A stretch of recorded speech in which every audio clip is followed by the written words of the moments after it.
I remember when Sports Night got canceled, Tommy called me to tell me that Sports Night got canceled, and he said, I would like you to work on The West Wing. And I said to him, this feels very much like you told me that my first love just died, and you're asking me out on a date.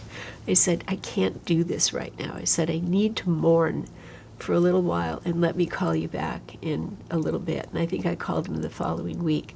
But I had to let that go for a bit. I mean, it was real. I was that devastated. So it was a big loss. But then there was The West Wing. Yeah. Was it, they were in the second season. Right. When you were coming to The West Wing. Now, was it difficult coming into that show? Yes. In the second season? Yeah. It was difficult because I was, up until this point, being the only editor on the show, like Seinfeld or Sports Night or whatever, and now you were part of a group, and there were 2 other editors, and I was the third one. And I think also Aaron was no longer just across the hall from me. He was in a separate building. And if you wanted to go to see Aaron, you had to make an appointment, and you had to go with one of the people in post. You couldn't just go by yourself.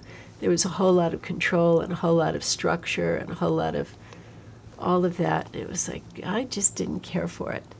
And I left the show after that first year, and I went to do Bob Patterson, which was ironically on the same stage as where we did Sports Night. And when they say they pulled the plug, I watched them pull the plug. And that got canceled, and you can fail up, and Tommy asked me back to The West Wing, and so I went back. Yeah. And it was different by that point. I think that I had just they had some different personnel and stuff like that, so it was just a little different environment. It was just much nicer. What was your involvement with the actors on the show? Well, I think the actors were all very open and would really welcome visits, and you could chat with them. I think one of the great actors on that show was John Spencer.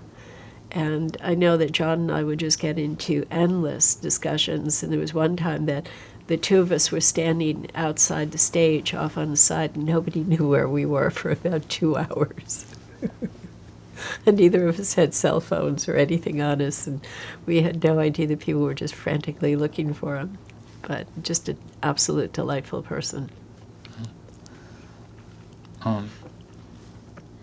Explain how certain actors or characters helped you understand what was happening in the scene. Well, I think Richard Schiff is a good example of that, because Richard and all the actors would process the scene incredibly well, so that if a director came in and the director said, well, I want you to pick that piece of paper up off the desk while you're going over there. Well, obviously it's to carry all that dialogue and make sure that you had, movement going on. And the actor would say, why would I pick that up? And all of them would really quiz the directors, where they wanted to do things that made sense, not were just easy solutions to a problem. And a lot of them would really go through a lot with directors because they knew who their character was. I think that also that the ADs were really great with all the extras on that show, because you didn't have just extras just walking around back there. They all had jobs, so that there would be somebody who would always be doing the Xeroxing.